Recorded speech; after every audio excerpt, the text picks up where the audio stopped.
Hello friends. நீங்க பார்த்துட்டு இருக்கிறது ஹரிஷ் வாய்ஸ். இன்னைக்கான வீடியோல நாம என்ன பார்க்க போறோம்னா, love is hard for an Otaku season 1 episode 6. எபிசோடோட ஸ்டார்ட்டிங்லேயே கபக்குரோ, ஹிரோடாக்கா 2 பேருமே ஒரு கவர்ச்சியான நிலையில நின்னுகிட்டு இருக்கிறாங்க.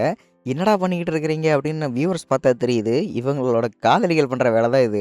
"உனக்கு யார்றா இப்பேற்பட்ட ஐடியாவ குடுத்தது?" அப்படின்னு கேட்கும்போது, "என்ன மன்னிச்சிருங்கப்பா, நான் வேணும்னே பண்ணல." அப்படின்னு இங்க ஆஃபீஸ்ல மஜா பண்ணிக்கிட்டு இருக்கிறாங்க. அன்னைக்கு ஈவினிங்கே இவங்க ஆஃபீஸ் முடிஞ்சு போகும்போது மழை ஜோரா பெஞ்சுகிட்டு இருக்குது.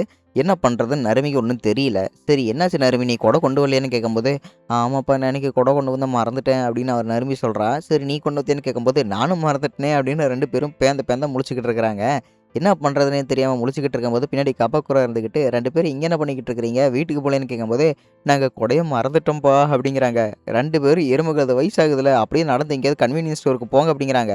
"என் ஃபைல் நனஞ்சிருமே, அதனால நான் போமாட்டேன்." அப்படிங்கிறாங்க. "சரி, இந்தாங்க என்னோட கொடைய வச்சுக்கங்க. நான் முக்கியமான ஃபைல் எதுவும் எடுத்துட்டு வரல. நான் இங்கிருந்து பக்கத்துல இருக்கிற ஏதோ ஒரு கடைக்கு போயிடுறேன்." அப்படின்னு தலையில முக்காடு போட்டுக்கிட்டு அவனும் இங்கேருந்து அப்படி ஓடி போயிட்டான். நிஜமாலுமே அந்த மனுஷன் ரொம்பவே நல்லவர்ல. அவர் நனஞ்சாலுமே பரவால்ல அப்படின்னு நம்மகிட்ட கொடைய குடுத்துட்டு போயிட்டாரு. இதுதான் லவ்வுக்கு அடிப்படையான தேவையே அப்படின்னு அவன் லவ்வ பத்தி சொல்லிக்கிட்டு வரும்போது, கார் போயிட்டு இருக்குது ரோட்ல. அது தண்ணி அடிக்கக்கூடாது அப்படிங்கிறதுக்காகவே, நம்ம நருமிய இந்த பக்கம் விட்டுட்டு ஹிரோடாக்கா ரோட்டு பக்கமா போய் நின்னுக்கிட்டான். ஸோ இதெல்லாமே லவ்வுன்னு இவளுக்கு நல்லாவே புரிய வருது.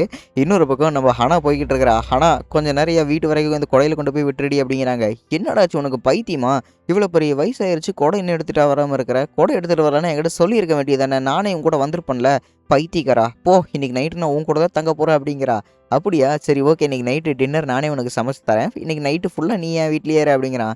சரி, ஓகே. அதுக்குண்டி நாம என் வீட்டுக்கு போயிட்டு வந்துரலாம் அப்படின்னு சொல்றாங்க. அன்னைக்கு ராத்திரி இப்படி முடிஞ்சதுக்கப்புறம், அடுத்த நாள் காலையிலேயே நம்ம ஹிரோடாக்கா அங்க இருக்கிற எல்லா வேலையுமே பார்த்து முடிச்சுட்டு, அங்க கபாக்குராவ ஹனாயோடையும் போய் கேட்கறாப்புல. ஏன் என்னாச்சுன்னு கேட்கும்போது, "ஏன் நருமிக்கு என்ன ஆச்சு? ஏன் ஒரு மாரி சோகமாவே இருக்கிறான்னு?" கேட்கும்போது, "எங்களுக்கு எப்புட்றா தெரியும்? அவளோட ஒர்க் ப்ரெஷரோ என்னமோ, பட் எனக்கு அவ நார்மலா இருக்கிற மாரி தான்டா தெரியுது." அப்படிங்கிறாங்க. "இல்ல, நார்மலா இருக்கிற நருமி இந்த மாரி இருக்க மாட்டா. பைத்தியக்காரத்தனமா கெக்க பெக்கேன்னு சிரிச்சுக்கிட்டு இருப்பா. ஆனா இன்னைக்கு அவ யார் கண்ணுக்கும் தெரியாத மாரி கம்முனு இருக்கிறா. எனக்கு அதுதான் கொஞ்சம் கவலையா இருக்குது. அவள நம்ம என்னன்னு போய் கேட்க வேணாமான்னு?" கேட்கும்போது, "இது நீ தான்டா போய் கேட்கணும். நம்ம என்ன பண்றது? அவ எப்பவும் போல கியூட்டா இல்ல, அவ எப்பவும் போல நல்லா தானே இருக்கிறா." அப்படின்னு அப்படியே மழுப்பி பேசிக்கிட்டு இருக்கிறான். ஏன்னா, ஆனா அங்க பார்த்துக்கிட்டு இருக்கிறாங்க அப்படின்னு. மேபி நீ அவகிட்டயே போய் டைரக்ட்டா கேட்கறது தான் எனக்கும் நல்லதுன்னு தோணுது. சில விஷயங்கள மறைமுகமா யாருமே நம்மகிட்ட நேரடியா சொல்ல மாட்டாங்க. நாம்பளா போய் கேட்டா தான் கிடைக்கும். அதனால நீ போய் அங்கேயே கேட்டு கூட பார்த்துக்க அப்படின்னு கபாகரா சொல்லும்போது, இதில வேணா இவன் சொல்றது ஒத்துக்கிறேன். நம்ம போய் வேணா நேரடியா கேட்டு பார்க்கலாம். அப்பதான் அவளோட கவலைக்கு என்ன அர்த்தம்னு புரியும். இல்லன்னா நீ அவளுக்கு பிடிச்ச விஷயங்கள செய்யலாமே அப்படின்னு ஹனா ஐடியா கொடுக்கும்போது, அவளுக்கு பிடிச்ச விஷயங்களா? என்னவோ இருக்கும்? ஐடியா கிடைச்சிருச்சு. இதுதான் அவளுக்கு பிடிச்ச விஷயங்கள் அப்படின்னு நம்ம கபாகுரம் கூட ஒரு ஃபோட்டோ எடுத்துக்கிட்டு இருக்கிறான். "டேய், என்ன கடுப்பேத்தாம கம்முனு போயிட்றா." அப்படிங்கிறாங்க. மேபி இது சீரியஸா இருக்கிறதுடா ஹிரோடாக்கா.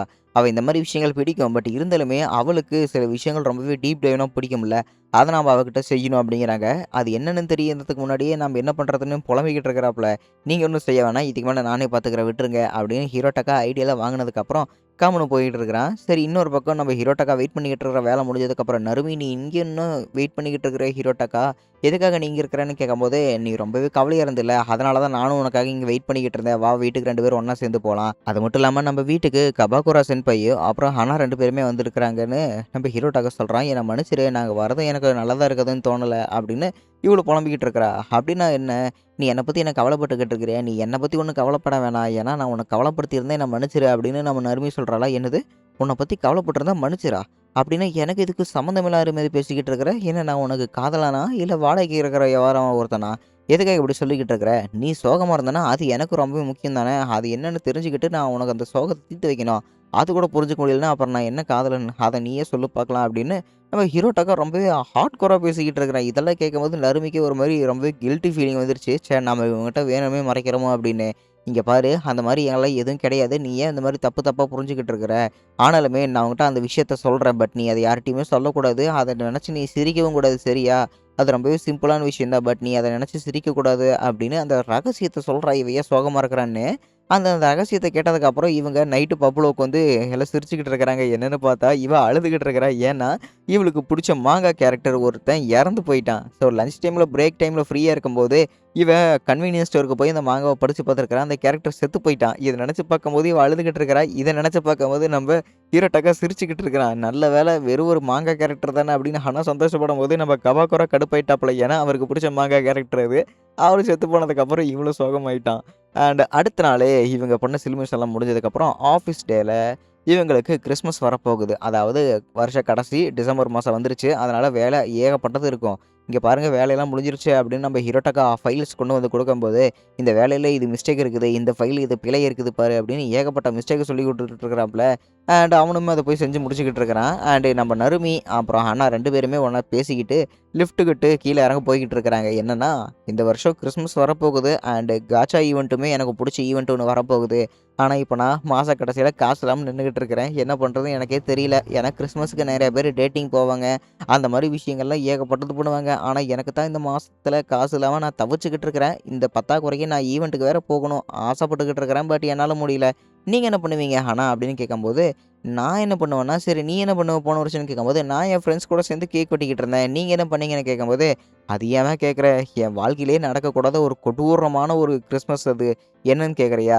நான் அவன்கிட்ட வெளிய சாப்பிட போலாம் அப்படின்னு கேட்கும்போது, நியூ இயர் வந்துருச்சு. கிறிஸ்மஸ் வேற வந்துகிட்டு இருக்குது. நீ என்ன பேசிக்கிட்டு இருக்கிற? வேலை செய்யாம அங்கேயும் இங்கேயும் சுத்தலான்ட்டு இருக்கிறியா? கொஞ்சமாவது பொறுப்போட பேசு அண்ணா அப்படின்னு அவன் மூஞ்சில அடிச்ச மாரி பேசுவான். இத நினைச்சு பார்க்கும்போது அவன்கிட்ட கேட்கணும்னு தோணும்.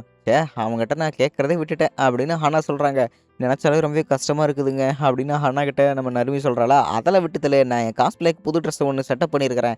செமையா இருக்குதா? அப்படின்னு இவங்க 2 பேருமே ஜாலியா பேசிட்டு போய்க்கிட்டு இருக்கிறாங்க. ஸோ ஈவினிங் நைட் வந்துருச்சு. அதாவது கிறிஸ்மஸ் நாளைக்குன்னா, இன்னைக்கு ஈவினிங்க்கு எல்லாருமே ப்ரிப்பரேஷன் பண்ணிக்கிட்டு இருப்பாங்கல்ல, அந்த மாரி ஒரு சம்பவம். ஸோ ஹிரோட்டக்கா, "நீ எப்ப சின்ன வயசுல கிறிஸ்மஸ் சாண்டா உண்மையானவர் இல்ல அப்படின்னு நினைச்சேன்னு கேட்கலாமா?" அப்படின்னு அவ கேட்டுக்கிட்டு இருக்கும்போது, ஆக்சுவலி நான் அத மிடில் ஸ்கூல்லேயே அதுக்கு முன்னாடியே கண்டுபிடிச்சிட்டேன். நான் வந்து நர்சரி படிக்கும்போது அதெல்லாம் கண்டுபிடிச்சிட்டேன். என் பேரண்ட்ஸ் எல்லாருமே ஒளிச்சு வைக்க வேண்டிய இடத்துல எப்பவுமே அந்த கிஃப்ட்ட ஒளிச்சு வைப்பாங்க. நானும் அது தெரியாத மாரி அப்படின்னு நடிச்சுக்கிட்டு, நானும் எடுத்து பார்ப்பேன். ஆக்சுவலி அது பிரிக்கிறதுக்கு முன்னாடி என்ன கேம்ன்னு நான் அதெல்லாம் கண்டுபிடிச்சிருவேன். அதில நான் ஸ்பெஷலிஸ்ட்டு அப்படின்னு இவன் சொல்லிக்கிட்டு இருக்கிறான். அட பைத்தியக்காரா! உங்க அப்பா, அம்மா அந்த மாரி மறைக்காம விட்டுட்டாங்கன்னா, நீயாவது கொஞ்சம் சாட்டிஸ்ஃபேக்ஷனுக்கு ஃபன்னுக்காக எதுவும் பண்ணாம இருக்கணும்ல. நல்ல வேளை உன் தம்பிக்கு இந்த விஷயமெல்லாம் எதுவும் தெரியாம இருக்குது. அதுவரைக்கும் எனக்கு சந்தோஷம் அப்படிங்கிறா. ஆமா, என் தம்பிக்கு அந்த சின்ன விஷயங்களெல்லாம் தெரியாது. அதனால தான் நானும் அந்த கதைக்கெல்லாம் ஆட்டம் போட்டுக்கிட்டு இருந்தேன் அப்படிங்கிறான். ஸோ நம்ம நவோ சின்ன வயசுல சாண்டா உண்மையானவன்னு நெனச்சிட்டு இருப்பாப்புல. எப்படியாவது இந்த சின்ன பையனோட ஃபன்ன கெடுக்கக்கூடாது அப்படிங்கிறதுக்காக தன்னோட அண்ணனான ஹிரோட்டக்காவும், சாண்டால ஒவ்வொரு வீட்டுக்கா தான்டா வருவாரு. நீ ஜன்னல சாத்திட்டு படு அப்படின்னு அவனும் அந்த ஸ்டோரியோட சேர்ந்து ப்ளே பண்ணியிருப்பான். இதெல்லாம் நெனச்சு பார்க்கும்போது இவனுக்கு இதெல்லாம் ரொம்பவே நாஸ்டால்ஜிக்கான ஃபீலா இருக்கும். இங்க பார்றா நம்ம யார பத்தி பேசிட்டு இருந்தோமோ அந்த தெய்வமே இங்கே இருக்குது அப்படின்னு நறுமி நம்ம நவாவ காட்டிக்கிட்டு இருக்கிறா. என்னன்னு பார்த்தா அவன் வேலை செய்ற காஃபி ஷாப்ல அவன் சாண்டா காஸ்ப்ளே ட்ரெஸ் போட்டுக்கிட்டு அங்க வெளிய நின்னுகிட்டு இருக்கிறான். அடேங்கப்பா! என் கண்ணே பட்டுற மாட்டிருக்குது. எவ்வளவு சூப்பரா இருக்கிற பாரு நீ அப்படின்னு நறுமி வளைச்சு வளைச்சு ஃபோட்டோ எடுத்துக்கிட்டு இருக்கிறா. ஆமா, உனக்கு சாண்டா மேல எப்போ நம்பிக்கை போச்சு? அப்படின்னு அவனும் கேட்கும்போது, எனக்கு சாண்டா மேலயா மிடில் ஸ்கூல்லயே அவ்வளவுக்கு நம்பிக்கை போயிருச்சு. ஏன்னா அவரு உண்மை இல்லன்னு எனக்கு தெரிஞ்சிருச்சு அப்படின்னு இங்க நவோ சொல்றான். பரவால்ல நீ என்ன மாரி தானட்டு இருக்குது. உங்க அண்ணன் மாரி பாதியில வந்ததெல்லாம் ஒண்ணும் பிரச்சனை இல்லைல்ல அப்படின்னு நறுமி சொல்லிக்கிட்டு இருக்கிறா. பை த வே சொல்லப்போனா, சின்ன வயசுல நம்ம எல்லாரும் ஒண்ணா சேர்ந்து கேக் சாப்பிட்டுட்டு இருந்தோமே. எனக்கு அதெல்லாம் இன்னும் கூட ஞாபகம் இருக்குது. சாண்டா மேல நம்பிக்கை வச்சுக்கிட்டு அப்படின்னு சொல்றான். கேக் தின்னுகிட்டு இருந்த தம்பியோட கன்னத்த புடிச்சு வளவளன்னு இழுத்துக்கிட்டு இருக்கிறான். "டேய் என்னடா பண்ணிக்கிட்டு இருக்கிற? உனக்கு வலிக்க போது விட்றா" அப்படின்னு அவ கத்திக்கிட்டு இருக்கிறா நறுமி. "அப்படியா நான் பண்ணேன்? எனக்கு அதெல்லாம் கொஞ்சம் கூட ஞாபகமே இல்லப்பா. அப்படி நான் பண்ணியிருந்தாலும் அதெல்லாம் உன் மேல பண்ணியிருக்க மாட்டேன்" அப்படின்னு ஹீரோட்டாக்க சொல்றான். "நீ தான் அண்ணா பண்ண எனக்கு. என் கன்னத்த புடிச்சு அன்னைக்கு கிள்ன எனக்கு உனக்கு அது கூட ஞாபகம் இல்லையா?" அப்படின்னு சொல்றாளா. சரி ஓகே. இந்த ட்ரெஸ் கூட உனக்கு ரொம்பவே நல்லதா இருக்குது. என்ன குளுருது அப்படின்னு கேட்கும்போது, "ஆமா நறுமி ரொம்பவே குளுருது" அப்படின்னு அவன் ஸ்வெட்டர இழுத்து காட்டிக்கிட்டு இருக்கிறான். அங்க 2 கப்புள்ஸ் வெளிய போறாங்களா, "வந்ததுக்கு ரொம்பவே நன்றி. பார்த்து பத்திரமா போங்க" அப்படின்னு சொல்லிக்கிட்டு இருக்கிறான். அடேங்கப்பா! நீ ஒரு தெய்வம் மாரி இந்த வாசல்ல நின்னுகிட்டு இருக்கிற. ஆனாலுமே இந்த பனிக்கு நடுவுல நீ உன்னோட வேலைய பார்க்கும்போது ரொம்பவே கஷ்டம்ல. இதெல்லாம் ரொம்பவே கொடூரம். டார்ச்சர் மாரி அப்படின்னு நறுமி அழுதுகிட்டு இருக்கிறா. பை த வே எனக்கு இத டார்ச்சராவே தெரியல. எனக்கு கொஞ்சம் பொறாமையா தான் இருக்குது. ஏன்னா, நெறைய பேர் கப்பலா வந்துட்டு போயிட்டு இருப்பாங்க. எனக்கு ஒரு கேர்ள் ஃபிரெண்ட் இல்லங்கிறத கவலையா இருக்குது அப்படிங்கிறாங்க. என்னடா சொல்ற? இவனுக்கு கேர்ள் ஃபிரெண்ட் இல்லையா? ஏய் ஹீரோட்டக்கா உன் தம்பிக்கு கேர்ள் ஃபிரெண்ட் இல்லையா? அப்படின்னு கேட்கும்போது, இவன் நல்ல பையன் தான். பட் இருந்தாலுமே இப்பேற்பட்ட லோ ரேங்க்ல இருக்கும்போது எந்த ஒரு கேரக்டரையுமே இவனால அட்ராக்ட் பண்ண முடியாது. அப்படின்னு இவன் கேம் வைஸ் இவன் எக்ஸ்பிளைன் பண்ணிக்கிட்டு இருக்கிறான். அப்படியா? எனக்கு இப்ப நல்லாவே புரிஞ்சிருச்சு அப்படின்னு இங்க நம்ம நறுமி சொல்லிக்கிட்டு இருக்கிறா. இங்க பார்றா, எந்த பிரச்சனை வந்தாலுமே சரி, மத்தவங்க எல்லாருமே வெடிச்சு சிதறணும். அத மட்டும் நீ மனசுல வச்சுக்க அப்படின்னு நவ்வாகிட்ட நறுமி பேசிக்கிட்டு இருக்கிறா. நறுமி நீ என்ன சொல்லிக்கிட்டு இருக்கிறன்னு எனக்கு ஒண்ணுமே புரியலன்னு கேட்கும்போதே, இங்க பாரு இந்த உலகத்துல நெறைய பேர் சந்தோஷமாவும் இருப்பாங்க. ஆனா அந்த சந்தோஷமே நிலையா இருக்க முடியாது.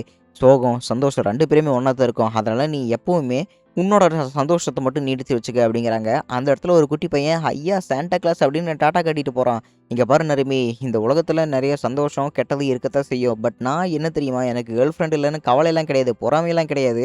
இப்பேற்பட்ட ஒரு ஜீவன் எனக்கு ஒருத்தங்க இல்லையே அப்படின்னு தான் எனக்கு ஒரு கவலையே தவிர, மத்தபடி எனக்கு பொறாம சுத்தமாவே கிடையாது அப்படின்னு நெறைய பேரு அவங்க மனசுக்குள்ள இருக்கிற சாண்டா கிளாஸ பார்க்குறாங்க. நானும் இப்பேற்பட்ட சாண்டா கிளாஸா மத்தவங்களுக்கு இருக்கிறத நெனச்சு பார்க்கும்போது ரொம்பவே சந்தோஷமா இருக்குது அப்படின்னு பேசிக்கிட்டு இருக்கிறான். ஆனா, நம்ம ஹனா ஆஃபீஸ்லேருந்து லிஃப்ட்டுக்குள்ள இறங்கி போகும்போது, கரெக்ட்டா ஆஃபீஸ் டோர் மூடுறதுக்கு முன்னாடியே கரெக்ட்டா நம்ம கபாக்குரா வந்துட்டாப்ல. "இரு உனக்காக நான் ஒரு ஆஃபர் வச்சிருக்கிறேன்" அப்படின்னு 2 பேருமே சேர்ந்து டேபிள் புக் பண்ணி ஒரு கேண்டில் லைட் டின்னர் மாரி போறாங்க.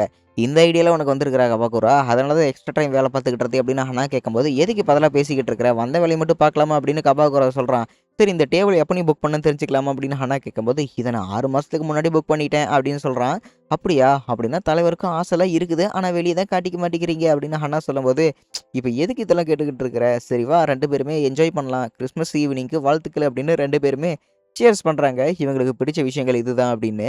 "சரி இந்தா உனக்கு புடிச்ச கிஃப்ட் ஒண்ணு வாங்கிட்டு வந்திருக்கிறேன். இந்தா ஹேப்பி கிறிஸ்மஸ்" அப்படின்னு கிஃப்ட்ட குடுக்குறா.